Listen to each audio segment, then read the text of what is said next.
Now then, people, I've got to be careful where I pan camera because that box has got addresses on both sides, you know. But that's donations coming in from my amplifier. Excuse me, for my amplifier. How about that? Things that must be used. This is just good.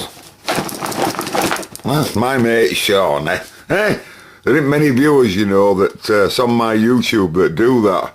So for those that feel like you really want to do, my address is above. No, he's a great lad, is Sean, and it's nice, you know, it's nice to be able to send stuff. Anyway, I specifically said, has anyone got any of them? Or I'll throw a valve amplifier in the morning through your window if you don't send me some. You remember that? And well, he did. And he sent me the perfect size, the perfect diameter. Oh, you know, that's not something I can use in my amplifier at all. It just can't be allowed. But the thousands of times that stuff comes in, Sean, I'm telling you. Now then, today, ladies and gentlemen, another thing I specifically asked for, I said I don't have any blue LEDs. I want some bright blue LEDs. I might make them peak. It's very easy, as you know, to turn an LED on and off. And the current demand is just marvellous. You all know that. But the point is, I don't probably want them on all the time. So they want to be switchable, and I want them to, I think I'm going to have them working as a peak LED. I'll calibrate them with AudioGenie, and I'll calibrate them to zero, to turn on at 0 dB. Something like that, something similar to that, so that they light up right bright blue when they're just on verge of distortion. I might even, I have a distortion meter here. But I would imagine it could take its impedance, no problem, so I'd be able to set up, you know, when the distortion were occurring. Anyway, in this video, if you have any ideas that you'd like me to try and put, then please feel free.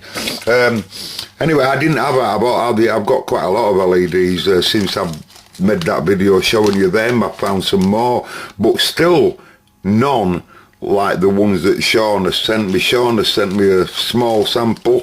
It's not big enough, Sean, but you don't have to send me no more, good buddy. We've got enough for this project. But green is not a colour that I considered, but we'll have to see what it looks like, you know. I might be able to use it for me magic eyes, around my magic eyes in a way, although I don't think they'll need it. Red, I'm not really interested. I might like the preamp up a soft yellow. I'm thinking about the preamp tube here, a soft yellow glow. But them, bright blue, folks. They'd be perfect, I reckon, for me EL84s. Now then, this is just a babbling video, I suppose. I'll do some testing for you in a bit. But where to break the species up has been worked out. I made a slight mistake, and as soon as I said it, I realised that's a mistake, because that's not what you're going to do. You know when I said to you that, if you notice, we made some alterations here now. Because I'm not far off finishing this side, once it needs cleaning up all again, because there's been lots of changes. You'll notice caps in a different place now, and this feed wire to other anode side. And you'll notice that these are the islands I was telling you about that I were making. You might just build, you know where them two caps are coming off the anode, and then there's two little islands. Well, one of them, so I can get, I mean, these are only thin cables at the moment, but soon I'll use some good quality. But I can get me braid, you see, and then solder it straight to deck, as you can see, and that's one output from the preamp, and I've done exactly the same on other channel here. So now I've got screen cables coming out, but the screen cables, by law, only need to go to the balance control. That's all they need to go, and the reason for that is because this 500k log, like I say, and this 150. So theoretically, from that point, right, you know, like I said, we've got to keep that in its circuit. So all I'll do when I build the power amp, I will just put a volume control strapped exactly the same way as that on the power amp side, just the same way as that, and you'll feed your high level AF, your high level preamp, and that's the thing as well when we're talking about inputs and outputs. Is what I'm really looking forward to is seeing exactly peak to peak voltage per amplifier comes out of the EWC83 when it's at its biggest input, and to do that I'll just keep ramming a total 1K down it, and I'll get it right until it's nearly distorting on, you know, just not far off, just short of flat topping on both channels, and then I'll output the output and read the voltage of it peak to peak, and that'll tell me exactly how much AF's being needed to drive these. I'll monitor these at the same time, but I don't have that AF dummy load just yet. But you see, they work into their own load because of how they're set up. You know, so you know, all of that, once it's up and running, it's really quite, you know, once that's strapped like that, you know, it's hard to explain. But anyway, I'm mocking up my eyes, so I've just made this, as you can see, just to hold my valve holders in place. I'm sorry about this. And notice he's got a nice little smiling face. You can see him there, can't you?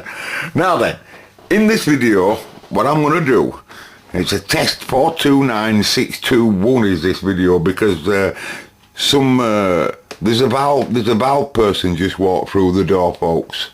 There's a valve person just walked, number 10's here, and the number 10's into single-ended valve audio, so you know, have to be careful. Like, you know, we're all right. I'm not frightened, but have to be careful, because some of you are radio people, but there's a single-ended valve man walked through the door. So anyway, so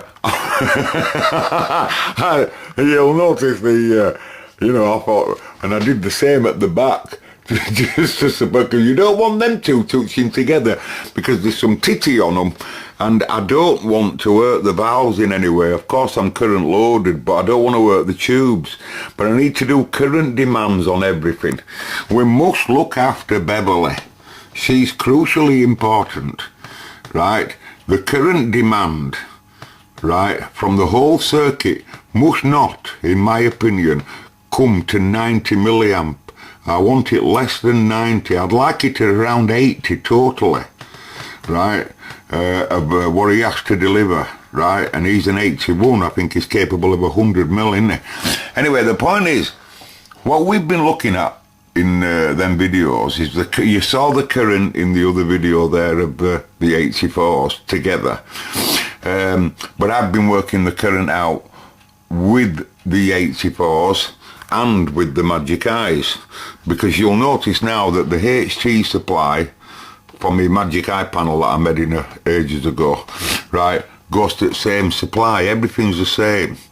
So it's you know, we're like developing the wiring plan of how, when the power amps are on their own in time, what they will need exactly, how they'll run on their own, and what the current demands and everything of them are on their own, right? Where he'll get his power supply from, and the preamp. So at the moment you'll notice that the power supply from the preamp is going to the amp meter, and he comes in supply. These guys are all getting continuous supplies now, so they're all, because I've already done them, I've measured them and we've sorted them. Now then, I'm not talking about the main whole current. The biggest demand on all of this circuit, folks, believe it or not, is not the HT, it is the heater supply. Anything that makes heat, as you saw in video other one, demands some titty, and all the heaters do. Now this fella, I'm not calculating, we know on the amp meter that when I wake him up he's roughly 300. He has a surge, as all these sort of circuits do. So he comes up, and then eventually he'll come and he'll live at about 300.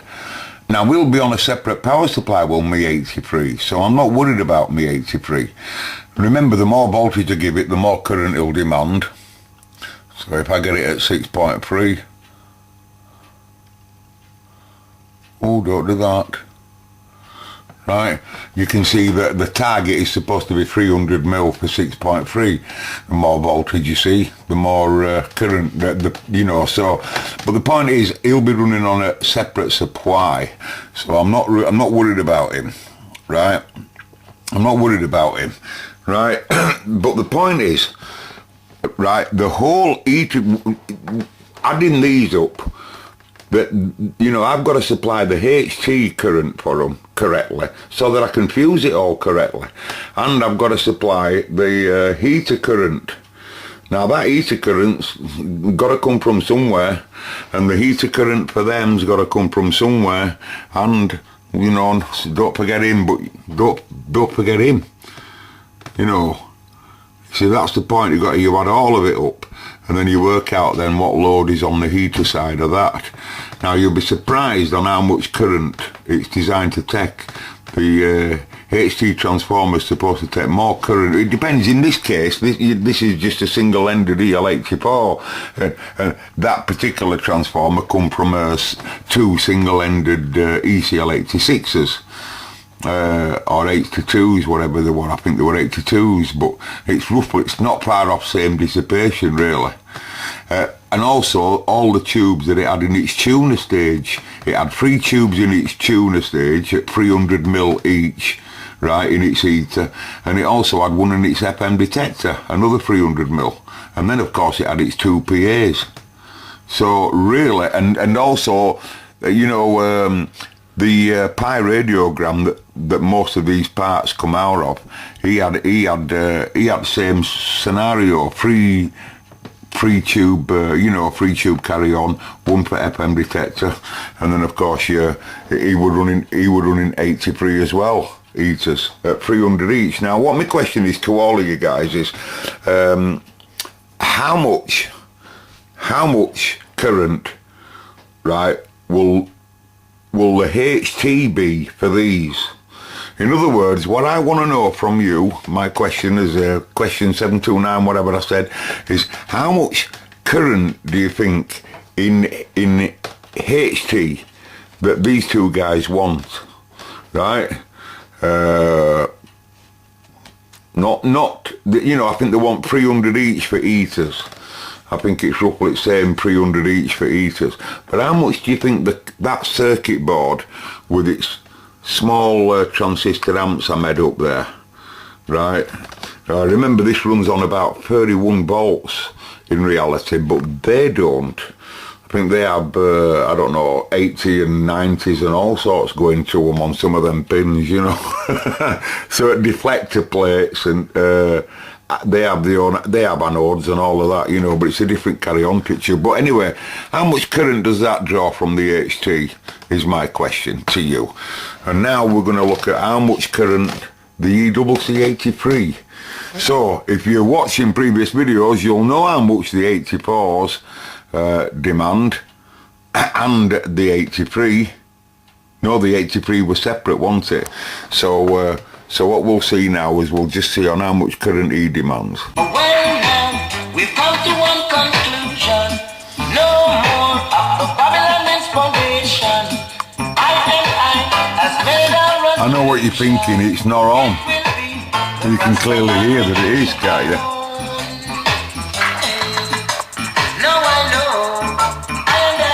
They haven't been calibrated in here. 10 and noise calibration. They call him Bill. He got a little bald head with a couple of wires sticking out of his head.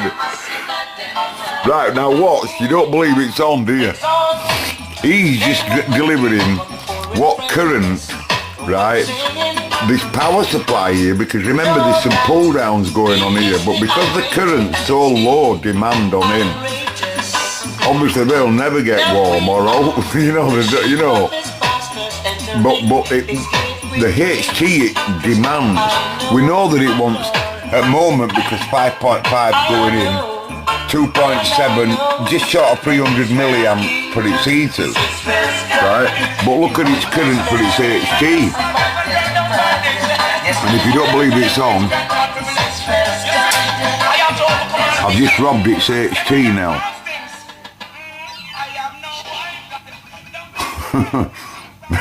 So now you believe it, don't you? Right, there's no HT going to it. And it come on instantly because the heaters were already up and running, you see. The reason why it took it time to deteriorate is because of this filter cap here. That filter cap there, that's that cap there. That's that one. And it's him that gives it a little bit of supply, you see. You know, a little bit of reserve, if a reservoir. So that's why, but because the heaters are still rolling, as soon as I give the preamp HT, just a minute peak when it first wakes up because it demands, but as soon as it gets going, that's amazing, isn't it? Is that amazing, folks? That? Getting to know the tune. What a marvellous device. Now then, question is, what voltage? Let me put something different on. Okay, folks, I'm going to end this video, but I just want to tell you the plan is developing, and all I want you to know really is basically how much current does he demand in HT, and then in some other videos I'll be working out its all its heater supplies. Now then, the new pad, the first job it has to do is the design. Right now I've been studying about the design, and the first mission is going to have to be an integrated type idea. But it's important to break it all up in such a fashion that I know that I can just give that preamp. I know I can get it running on its own. I know I can control its DC state in another box, basically. And same applies to Bill. He's independent anyway, but same applies to Tony. You know, but each one of these, so I've sussed that. And but I still like the idea. I think the idea of this cladded board and having components underneath like that, and then so that they can mount upwards in some whatever you decide. So for now I'm going to have to go for the integrated design, which is of course plan 1. That's just the preamp and the power amp with an external PA, right? Which is what I fancy. At least we can keep all that nastiness out of way, and also I can't go off the orientation or position of these. You know, I would imagine these will be a certain distance apart for temperature. I'll have to decide. These are output transformers with tops on, of course, and they're quite small transformers, so they won't have to be so big tops. And the orientation or whatever might change about them. My magic eyes will be here like so. Just probably a pre-position mode switch. Probably no record selector or all like that. It's just not required for this. It's just a plaything. All made of wood. I don't know regarding edges. I don't know whether I go for mitered corners or what. I really don't know.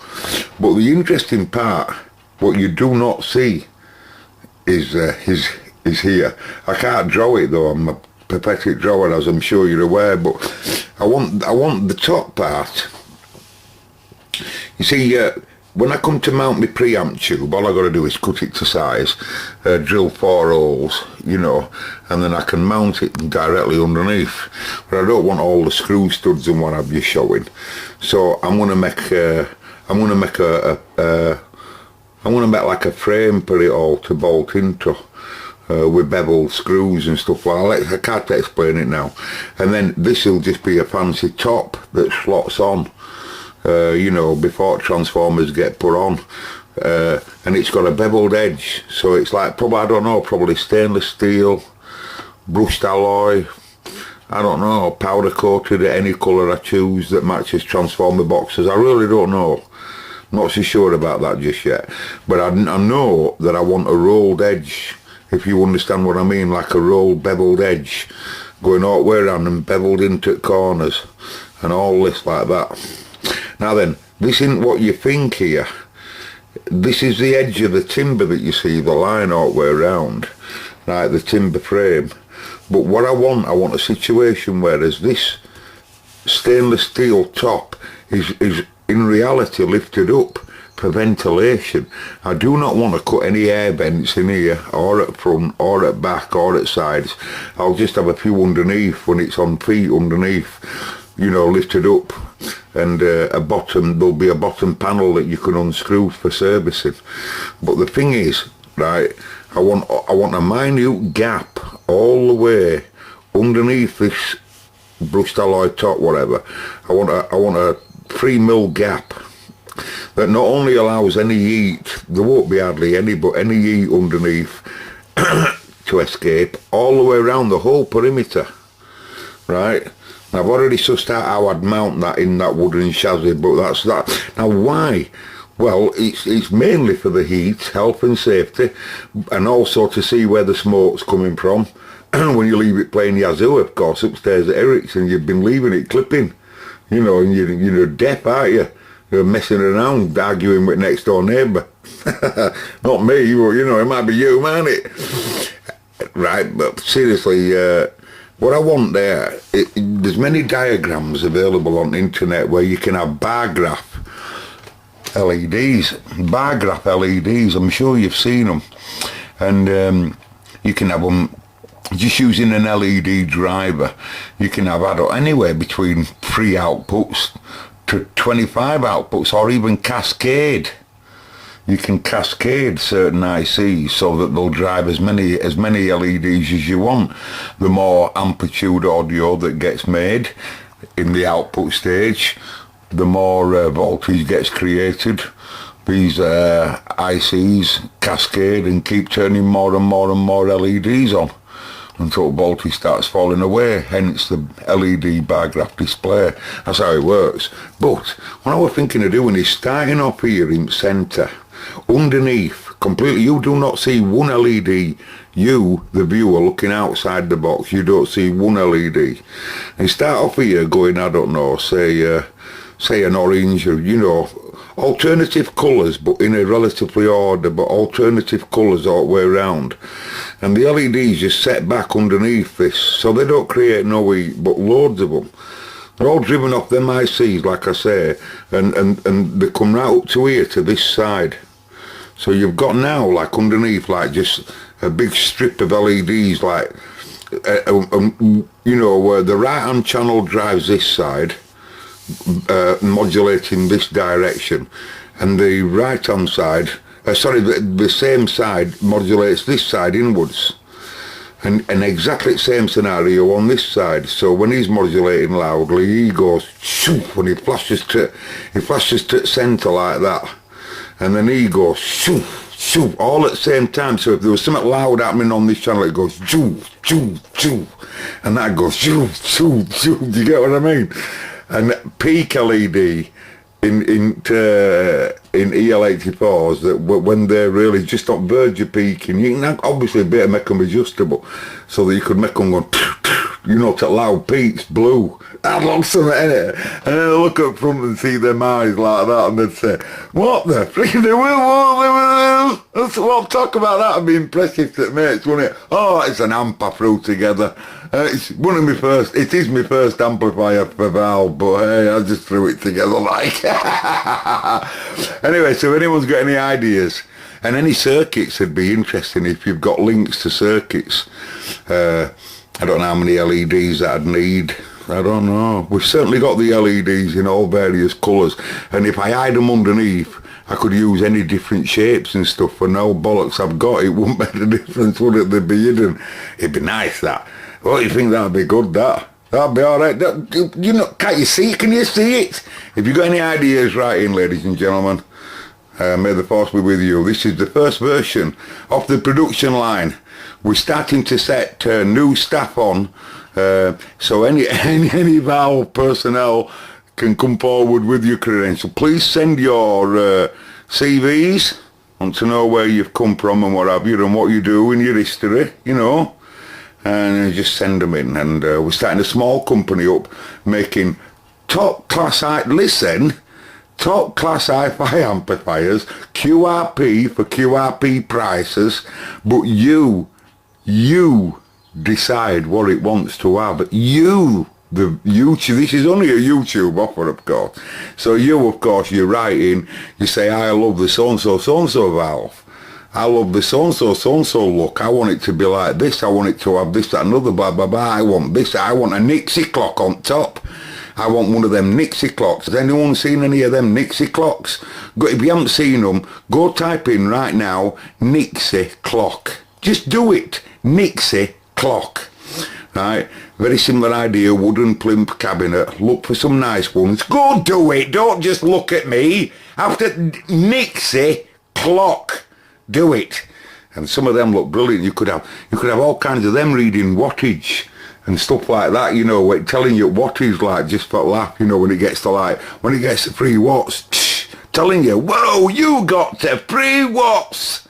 Anyway, we're going to set these people on, these 3 people, and they're going to work from home, because we'll have one of the YouTubers that's a brilliant wirer, so he does all the wiring, and there's another one that's in the design. He does all the designing. And, you know, you come in, you write in with your design, with your idea, you put it to the designers, that gets sent to Bodget Bill. Bodget Bill studies it, see whether it's makeable, you know, and then we run it to the designer, you know, and all that, and then eventually it spits out and you get to buy the amplifier. Very expensive, I might like to add. These are very, very, very expensive. I mean, you only have to look at the workmanship of the drawing for a start. Calculator, goodbye. I can see the CVs now.